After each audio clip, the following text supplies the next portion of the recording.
welcome into another episode of Everything is Logistics, a podcast for the thinkers in freight. We are proudly presented by SPI Logistics, and I am your host, Blythe Brumleve. We've got a special guest for you today, a person from SPI Logistics. You know, we do these regular recurring series where we interview someone from within the company or a freight agent to get their perspective on how the inner workings of the freight agent world looks like. And today, we've got the head of the AP department, Taryn Reeves, on the show. So Taryn, welcome to the show. Well, thanks for having me. I look forward to our conversation. Absolutely. Now, I was reading through, there was like a news story recently that talked about how there's like this shortage of accounting professionals and that, the industry is, going to be facing some productivity issues and things like that. I'm curious as to if there's a shortage now, how did you originally find yourself working, in accounting at a trucking firm or essentially a freight company? Well, I actually did a short-term contract work for them back in 2008. I was leaving to go to Southeast Asia, and I knew James from when we were younger. And he said, "Hey, I need someone to fill in. Can you come for a couple months to get some extra money?" I'm like, "Oh, okay, sure." So I was here way back when, and then I was actually working in automotive apprenticeship. I was doing marketing for them, and then the government decided to bring that all in-house. And so once again, I said to James, I was like, "Hey, if you need anyone to cover vacation for the summer, let me know." I had just had my second daughter, and he was like, "Oh, I need you tomorrow." Oh, okay. Not the answer I was kind of expecting. So I had 1 day training, and then I covered a 2-week vacation, and then they asked me to stay a month, and then 3 months, and then they're like, "Okay, what's it going to take to keep you?" Right. So I guess what does your day-to-day role look like? So we do all of the paperwork processing. Well, I say paperwork, but we do all the document processing for the whole firm. So anytime a carrier moves a load, we validate every single invoice, every single proof of delivery with whatever the agents put into the system to confirm that the numbers match the delivery, shipper, PO numbers, amounts, all of that match before we actually pay them. And so I would imagine that's a lot of like is that like a lot of manual entry, or are you, one of the, the part of the teams that are really starting to adopt, a lot of this new technology coming into the mix, or is it still something that you need to, manually verify? So back in the day, I would have a piece of paper on my desk with all the documents. I would verify it to the screen. I would initial the bottom. I would put in all the information. Then it would get processed at the end of the week. So thankfully, we gone through a couple different systems, and we have one now that we use one email address. Every single invoice and proof of delivery goes into that. So we receive anywhere, I would say, between 350 and 400 a day. Oh, wow. And then because they're all in one system, I have a team that goes through and we just look at all of them one at a time. But it's a smart system, so it reads the invoice number and the amounts, and it kind of generally reads the information. So we just do a little bit of verification. As soon as we hit save on that, all the information transfers into our DMS system, our TMS system, Revenova. Oh, wow. So then I would imagine that that's such a breath of fresh air for a lot of your responsibilities, and almost like a little bit of maybe it helps ease the worry of maybe getting something wrong. And I would say there would have been no way the growth that we've had would have happened if we still were in any of our old systems. Oh, There's wow. not a chance we would have been able to cover what we do now. And plus we used to have a specific person that we had hired for filing alone. So you would do it all, you would put it in a bin, she would come in, she would take it all to the back warehouse and then file it all away. And so you have to keep original documents for, I think it used to be 10 years. So we just had a warehouse full. And then eventually they stopped sending them in, emailing them in, but we didn't have a system. So we'd still print them out, scan them in, load them in, and move forward. So thankfully, the system we have, we got, I would say just before COVID happened, and we all got sent home. And without the systems that we had in place, it wouldn't have happened. It wouldn't have run Wow. smooth at all. That's interesting you say that, because I remember when I worked for an asset-based 3PL, and we switched TMS providers, and the TMS provider that we switched to did not have a strong accounting portion of it. And I don't know that a lot of folks realize how important, until you're already in it, until you've already, like, you're up Schitt's Creek, essentially, how important the accounting features and functionality within a TMS, it really matters. Is that is that still a safe assumption? Oh, 100%. And I would say that the one that we moved to, I wouldn't say necessarily had all the accounting side that we need, but between James and our IT support team, we have one gentleman that came in, and any questions we had, we could throw in there. And you know, those like IT gurus that could just get in the system and look at all the numbers and they could figure it all out. He kind of gurued the system for us so that everything could talk to each other as we got new different document management systems. And yeah, it was a real blessing. That's amazing, because we've done a bunch of these interviews with SPI freight agents, and then a couple from within the the leadership team, and one of them was with Eze Peralta. He's awesome. And he's the head of IT for SPI, and that has been one of our more popular episodes from all of like the SPI interview series. And I think it's because of what you said. Like, people are really curious about how you can make these different tools and technologies sort of talk to each other in order to, because you're bringing in freight agents that have their own tech stack, that have their own things of what they're dealing with, and maybe their own processes. So maybe that's a really good segue to start to talk about, when I guess a freight agent is shopping for a new opportunity. At what point is your department brought into the mix? Are you regularly meeting with them, or, maybe having those conversations, around financial data and, things that they need to know before they join SPI? Or is that more of like the higher level executives that are talking about those So it's things? usually once they've confirmed that they want to work with SPI, they start getting trained within our system. And then once they get their training within Revenova initially from our client support team, they get sent over to myself to talk to them a little bit how the AP side of things works. Because in all honesty, we know why an invoice is being held. We can see the 3 different systems. So if they're getting phone calls and they're like, hey, I haven't been paid, it's been 3 weeks, blah, blah, blah, blah, your team sucks. Then they phone us and they're like, hey, I just heard you guys suck. And I'm like, whoa, let's back up here for a second. And then I start looking, I'm like, oh, they just didn't send in or didn't update their wallet, or they just didn't send in a blank. And we just needed the notice of assignment. So when I first train them all, I tell them as soon as they get a phone call, send them to us, give them either transfer them to us or get them to send us an email, because we can see exactly where it's at. And it's usually not that we don't want to pay them or there's an issue. It's usually just something small that if they haven't received that payment, it's usually something like they don't have their ACH information in there correctly, or they have a factoring company in the system, but they didn't put it on their invoice, or something small that we can solve within a quick email or a quick phone conversation with that carrier direct. What other things are you training the agents on during their onboarding process? I train them in all the different email addresses where the carriers can send them. I talk to them about our fast pay program because we do offer a quick pay, and I've heard as I've been talking to them that it's one of the best in the freight industry, which is pretty nice to know. We offer a same day 2% quick pay. The only thing is we can't offer that to a first-time use. Our network won't let us override it if it's a first-time carrier. So they do have to have moved a load with us in the system for that.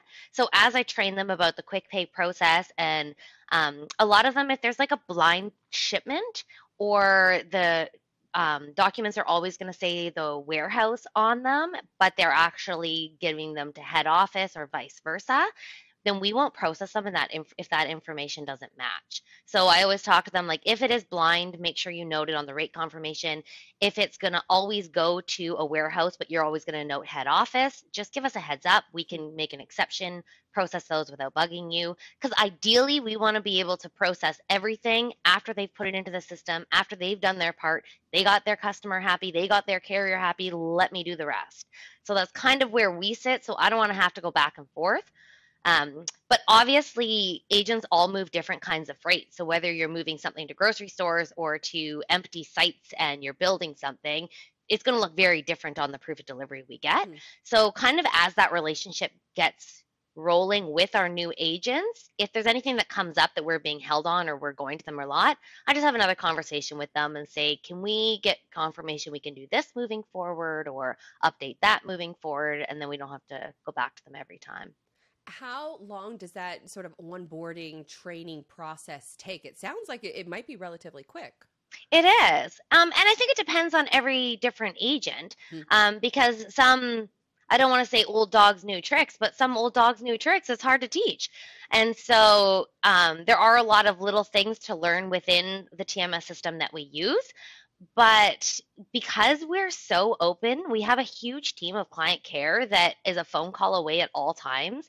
We have a really knowledgeable AR and AP team. So I would say they should be up to it as they're getting all their customers into it. They should be up and rolling within the week. And then what I would imagine for a lot of these freight agents, so it's not just the conversation that they're having to figure out, what kind of program is right for them, payables, all of the details that come under your umbrella, but also from like their customers and their carrier perspective, what does that setup process look like for them?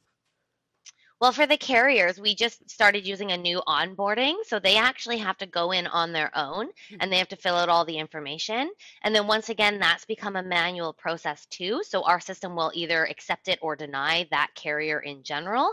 And then our carrier setup team will do a little bit more digging to help them out to kind of get them rolling through that. For customer setup, it's very specific per agent. So if they have a customer they want to set up, they'll go to our AR team. They'll find out if they'll enter them as a prospect. Then they'll have a talk about how many loads they move. If there's any other agents, because we never want stealing going on within. Like SPI, we're such a big family and such a big team. We would never want that to like hinder. Like we've had, unfortunately, a couple agents pass away, and we've had other agents that have just like gracefully taken them in, not taken the cut, given that payment directly to their wives that of the person that passed, just because they're like, we're just here to help. Like it's just hard to hit. Hits home, So yeah, it's different. Depends on the different customer they're hiring and how it rolls smoothly. But yeah, it's typically lovely. it sounds like it's pretty simple setup, because I would imagine for a lot of customers, they just don't want any kind of disruption right now. They look for any kind of maybe reason, but it sounds like maybe they have a really great relationship with a lot of your agents, and then that just makes the process of moving from another freight agent program to SPI a lot more smoother. Is that a safe assumption? And I've heard that a few times. And then as I'm training some of the freight agents, they'll say things like, "Oh yeah, we did that at our old firm. Oh yeah, I know what you're saying with that." And so they get kind of cute and like, "Oh, we know that." And I had one that called me after we had our initial talk, and he was like, "I'm just calling you." I think he called it to fill your tank, or there was a saying that he used. I'm not American, so it was a very American saying that he used. And he literally just gushed about how lovely it was and how comfortable he felt knowing that he's coming here. And he said, now I have this peppy cheerleader and AP that's going to help out all my carriers. And I've become like a selling feature for him to use. And yeah, it's just nice to hear. Yeah, because I mean that kind of hints back to we were talking before we started recording that you and obviously on this interview so far, very like bubbly personality, great interview so far. I don't think that's typical of like normal logistics like accounting departments. At least ones that I've worked is you have a couple, of course, that are very cheery, but the rest of them are just sort of just in the computer and just focused on data. Yeah, it's really true, but I think that that's why I've kind of landed so well because I deal with truck drivers all day, so I can't really like take a phone call and be like, your paperwork doesn't match, I can never do this again. I really have to be like, that sucks. 30 days, let's get you your money. And then they're like, oh, you actually want to help me. Like literally, my only job is to pay you. That's what I do. That sounds like a great I mean, it doesn't sound like you're dealing with a lot of folks that are on the angry side, maybe per se. Oh well. Let's tread lightly there. Let's talk about some of maybe those ongoing, I guess, sort of relationships that you have to manage with your agents, and maybe with some of their customers and carriers. What are some of those common problems that maybe pop up over across a lot of different ages, maybe not just one or two? I would say for processing side of things, unfortunately, if there's a signature that is in a carrier or a shipper location and they come back and say that's the receiver, if an auditor looks like that, they're a little more black and white and robotic than I am. So, yes, I want to believe you. But if they look at that, our customer doesn't pay us because there was no signature on it. I have to go back to these poor carriers and be like, oh, thanks for driving for 2 weeks straight, but your signature's in the wrong spot. And I think that that's probably one of the hardest parts of my job is that I don't want to not hold your money because you didn't sign it right. But if my customer is not going to approve it, then you need to figure it out on your end. So whenever I talk to those carriers, it can get a little bit heated, but I'm like, our pay terms are net 30 days. So typically our customers' pay terms are the same. So it's usually as soon as they get approval, we can release payment right away because then the auditor will be like, oh, customer's fine with it. You were okay to pay it. We're okay to move forward. So I always suggest get your shipper to sign it when you leave. Always sign it on your own. And then the receiver has no choice but to sign it either anywhere on the page or in the right spot. Oh, interesting. So what would happen in a situation like that? Does the carrier just have to drive back to that customer and get the right signature, or does, additional approval process happen? So it completely depends on the situation. Some of our customers, we can email almost right away and just like, hey, you received this freight. I have documentation of this. I'll go to my AR department. They'll come back and say, oh yeah, they said that this is going to be fine. And then we can process it per normal.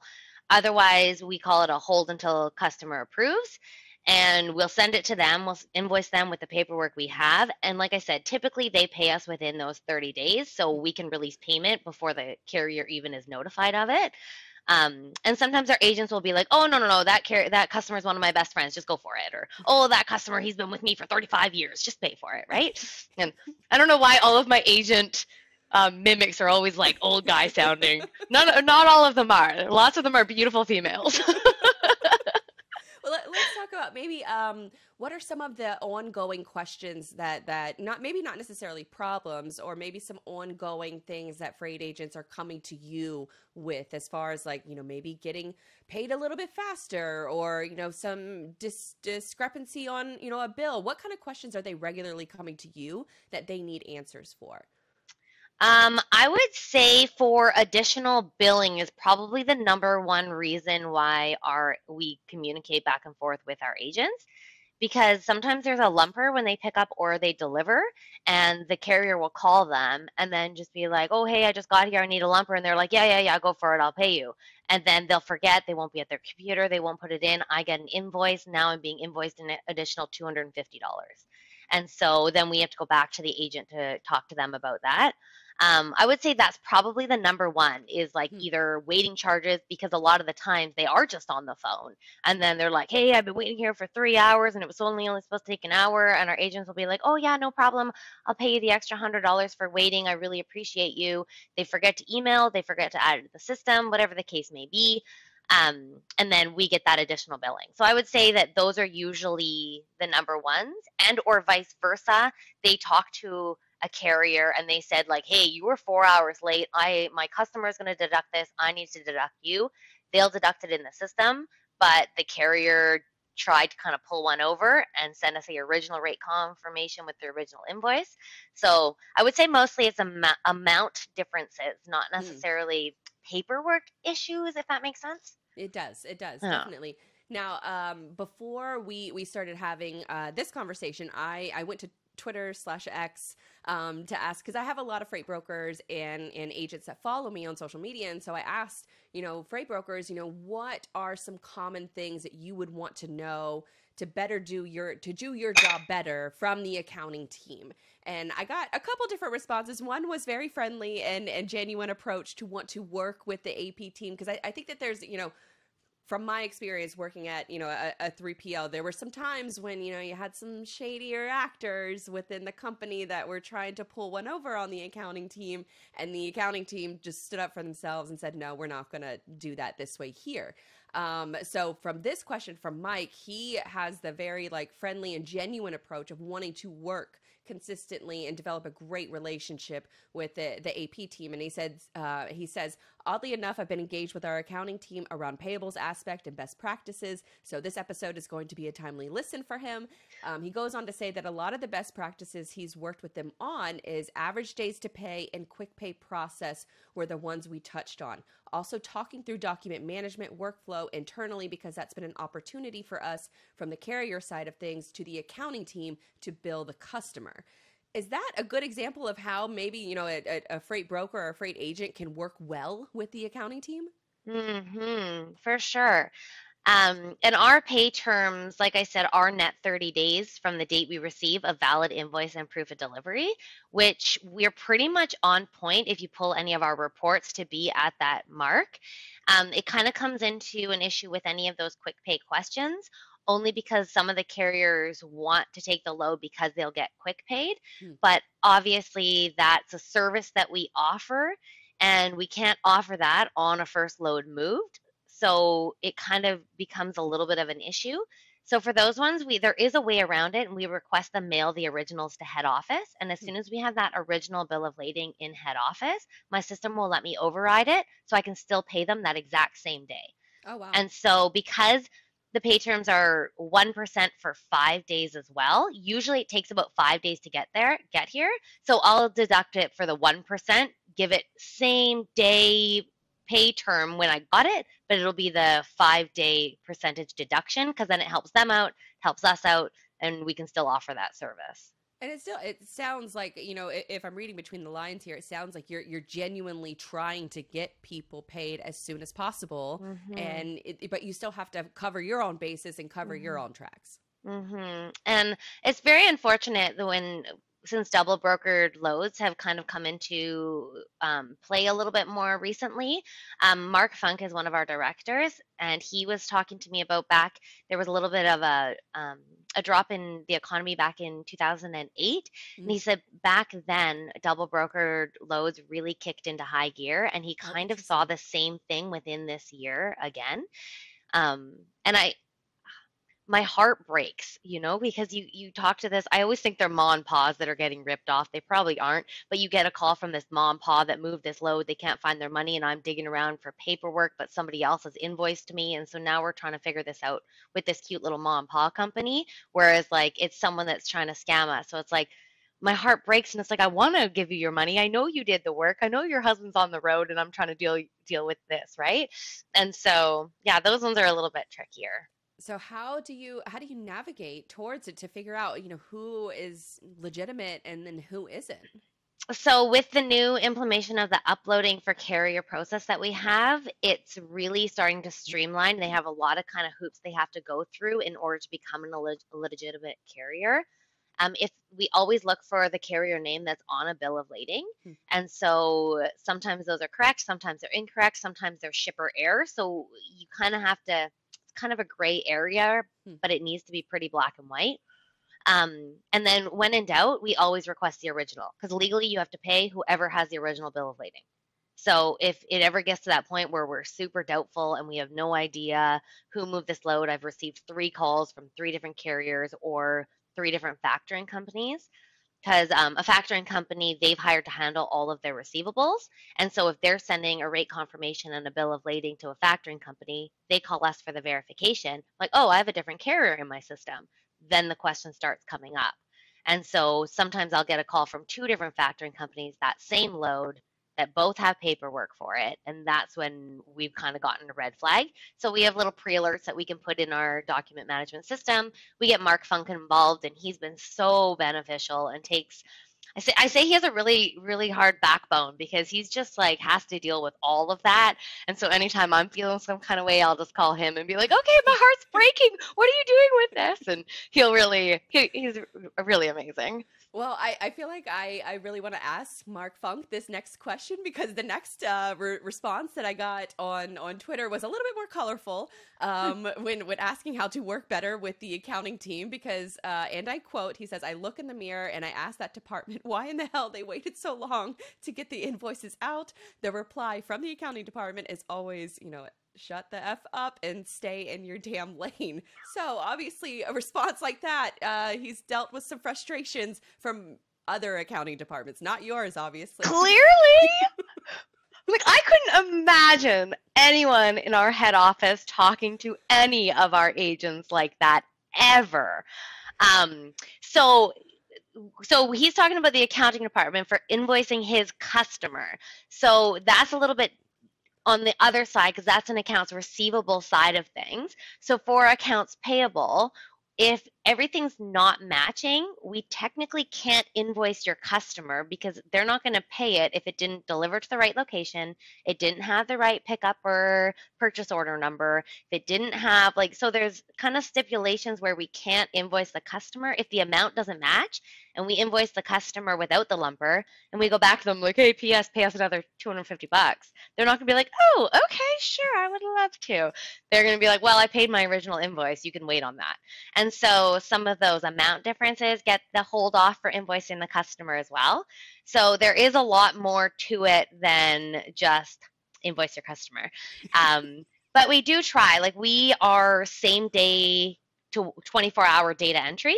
Just because of our fast pay program, we need to get through pretty much all 400, 350 invoices daily. And so because of that, all of our customers get invoiced at the same time. As soon as we've validated that proof of delivery, that gets sent out to the customer. Thank the good Lord, that's all automatic in the system too nowadays.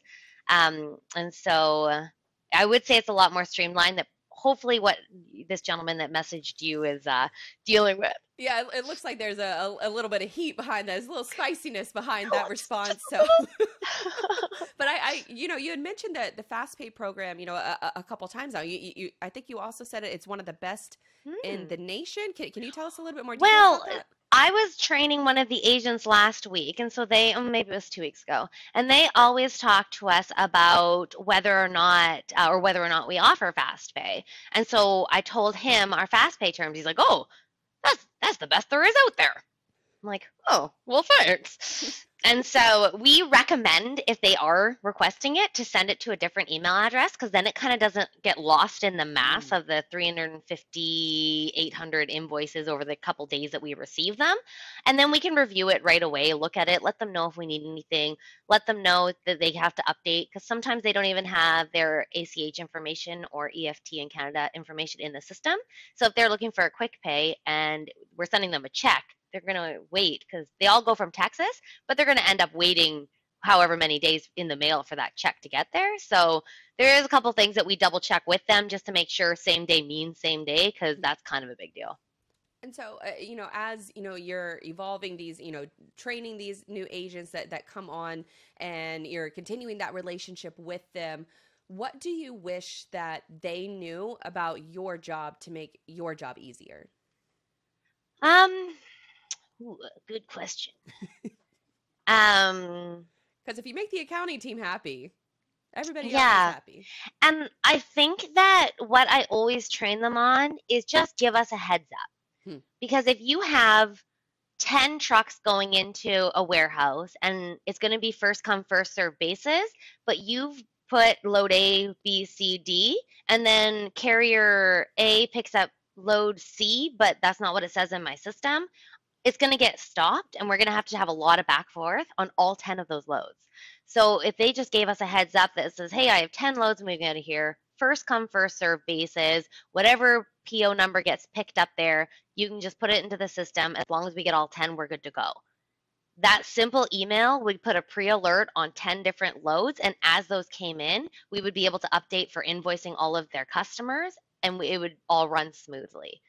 So, because obviously it's up to the carrier whenever they feel like invoicing us, right? So if they, end of the month, they decide like, oh, I'll bring in my accounting to come and invoice all of these now, then it might take a whole month for us to get a couple of those. But if we already received 8 of them, we could have processed 8 of them instead of waiting for all 10 and those last 2 at the end of the month. And then it kind of keeps everything rolling smooth. Yeah, so communication sounds like is very key, as with a lot of other aspects in life. Now, you know, we've talked a lot about, you know, the existing freight agents that are shopping new programs, that are onboarding with you guys and continuing that relationship. But what about for maybe some potential like freight brokers that are looking to maybe make the leap in the future? What are some best practices that they should be looking at with how they're managing their finances, their payables, things like that, to set them up for success?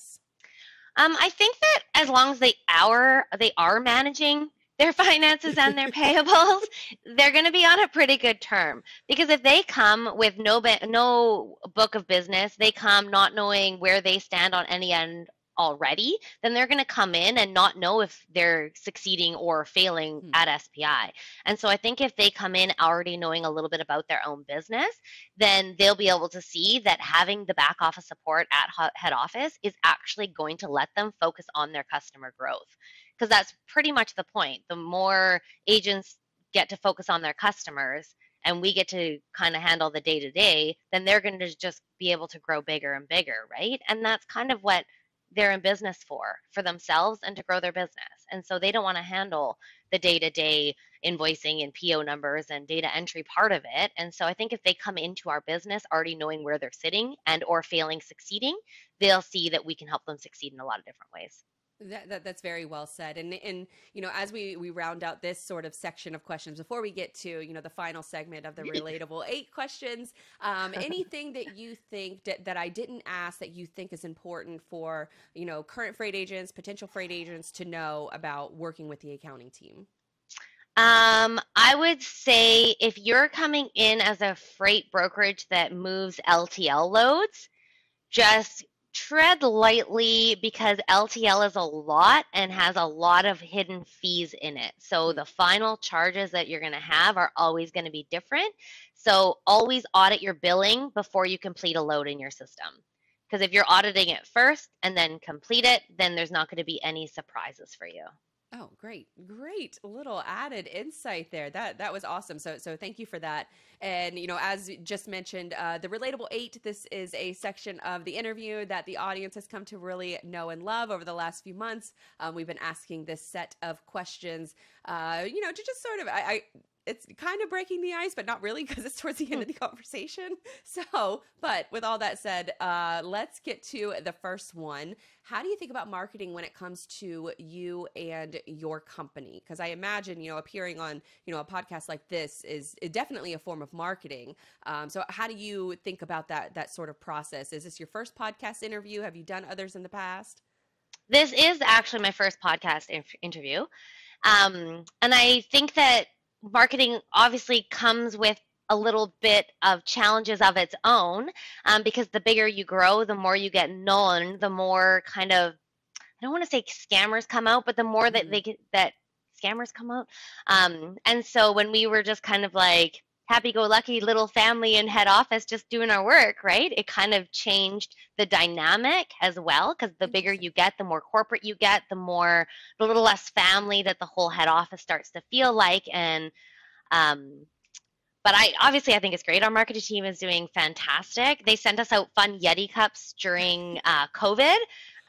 Mine's all obviously washed off now, but I find even having something like that is so fun because when you're out and about and people are like, oh, SPI, I work for, and then they start talking to you about all sorts of things.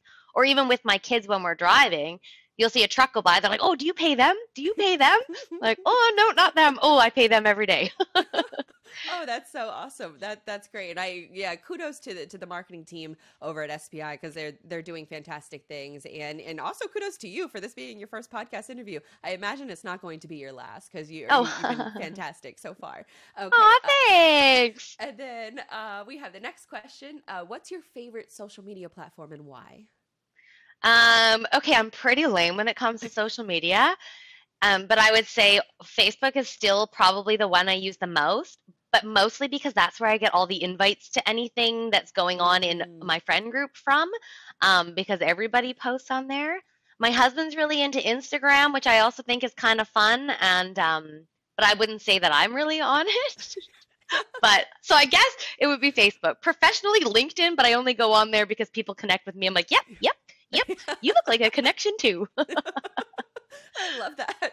All right, next one. What is your favorite SaaS tool that you use every day and can't live without?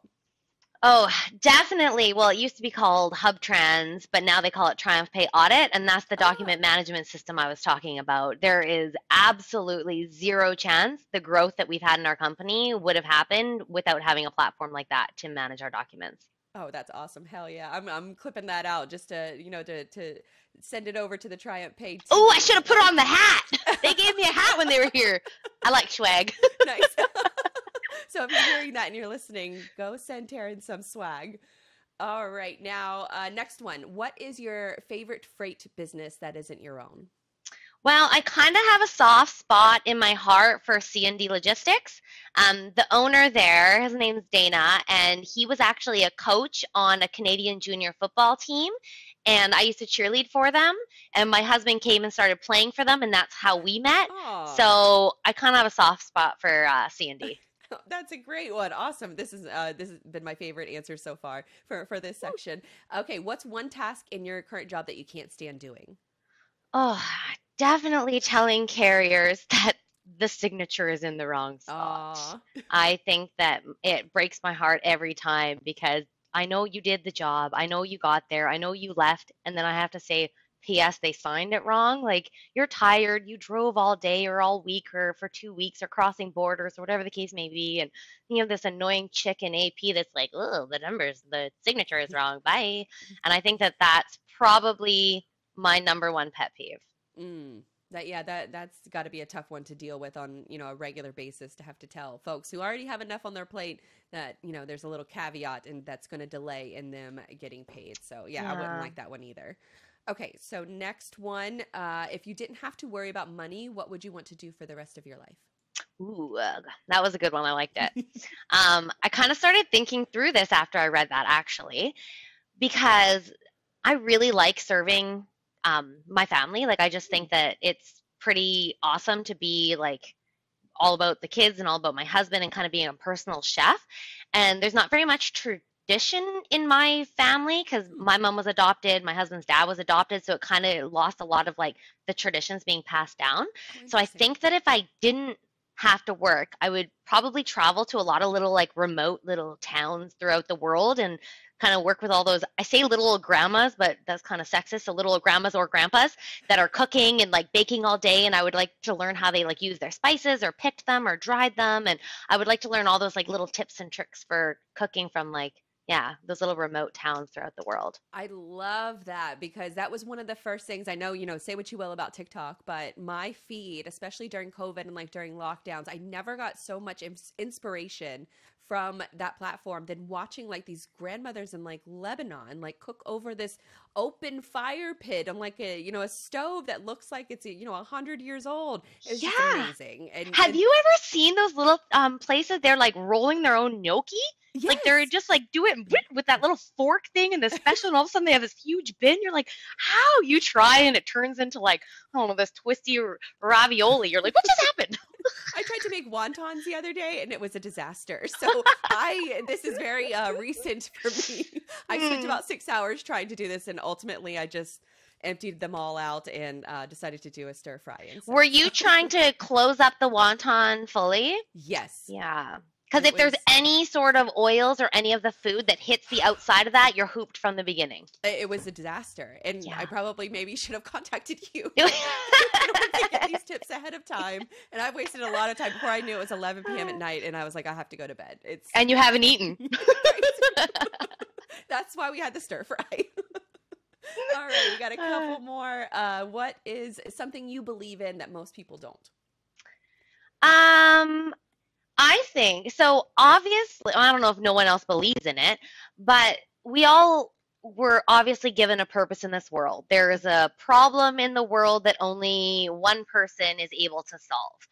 And I think that there's a difference between being on your path for whatever that problem is to solve versus being in your like divine purpose versus your divine assignment. Because obviously, my purpose isn't necessarily data entry at a freight brokerage, but I think that my assignment is doing this and being able to raise my family and learn how to make wontons. Um, but so I think that knowing that difference and knowing that just because you're not living quote unquote your dream at the moment doesn't mean you're not in the right spot and you're not doing the right assignment you're supposed to be in right now. Love that.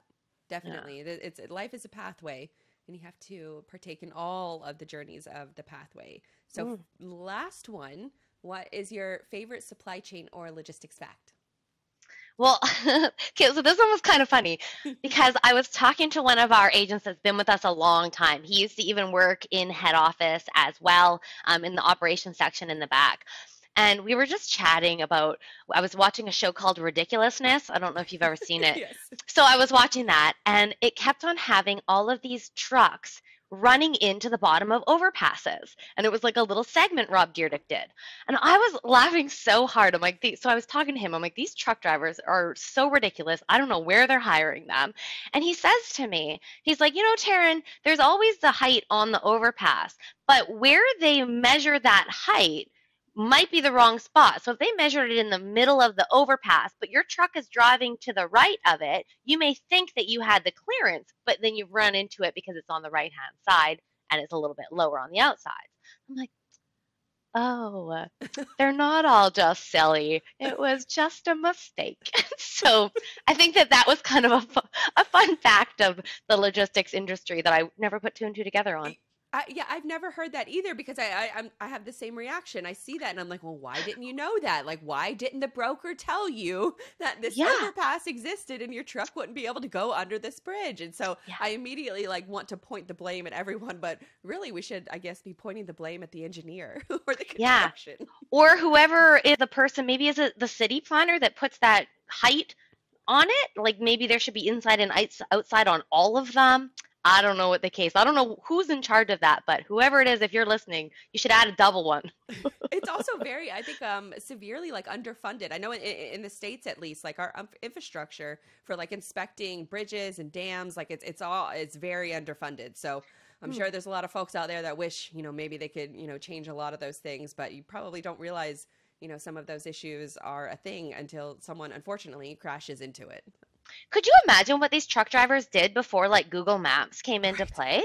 I just picture, because obviously it gives you best route, but imagine back in the day you were following one of those maps that came out from the roof, and then you followed one thinking you could go there, but it came to something where you had to try to turn around or back down this windy rural road or something. There's been so much. What are you going to do? You probably have no service anyways, and you probably didn't even have a phone when you were using some of these, giant Rand McNally map books that my dad still swears by. So he'll use those. I love your dad now. So he'll use both. Right. Well, this was a fantastic interview, fantastic answers to these questions. I guess my last remaining one is, if anybody who's interested in becoming a freight agent for SPI, where should they go to for more information? I'm sure we'll have a link in the show notes for them, but any, last remarks that you want to leave the audience with? Well, obviously just go to our website and you can go from there. There's a spot on there for agents that are looking to get involved, carriers if you're looking for information, or customers if you're trying to figure out to find an agent, because there's some customers that might be interested and not realizing they could save a lot of money using a 3PL versus just shipping on their own. So I would highly recommend just going to the website and feeling it out, and everybody at head office is super helpful, and you could call, you'll be able to get a hold of somebody that'll talk you through it. Absolutely. Now, for just, talking to the audience for a second, if you love the energy that Taryn had on this interview, which I, obviously did, then you should know that the rest of the SPI team has very much the same sort of just positive energy. That's why I like working with them so much. So Taryn, thank you again for coming on the show. Really enjoyed this conversation. Thank you. And it was a pleasure meeting you as well, officially. Absolutely. Yes, officially. Right? Okay, have a wonderful afternoon. Thank you. You too.